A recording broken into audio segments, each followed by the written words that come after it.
Ako, i-share ko sa inyo the 6th time that I was watching this. Ang taba ko pala nung kampanya.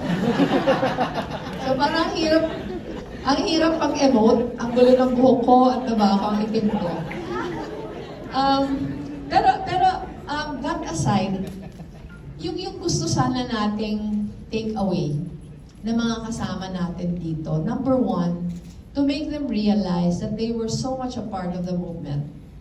And the kind of movement that we started was something else. Hindi siya kampanya lang. Hindi siya basta-basta.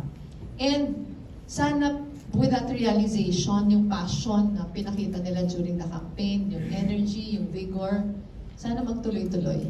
Sana yung pinakamaramdaman nila, na simula pa lang yun. Para hindi nawawala yung pag-asa. Hindi lang para magpatuloy sila sa pakikibaka. Pero na maramdaman nila kung gaano kahalaga yung kontribusyon nila sa movement na yon. Yung sinabi kanina ni Maria, yung mga examples all over the world, yung pinaka-recent, yung Bangladesh.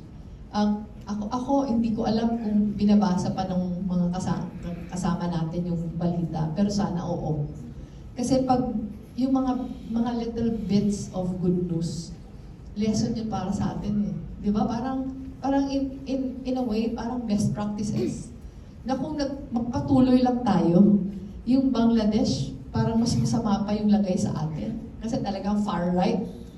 Pero nagdesisyon yung mga kabataan na talagang lumaban, hindi umalis sa kalye, nag-resign yung presidente. Di ba? Ngayon, Nobel Peace Prize na naka-exile. Kababalik lang sa Bangladesh kahapon,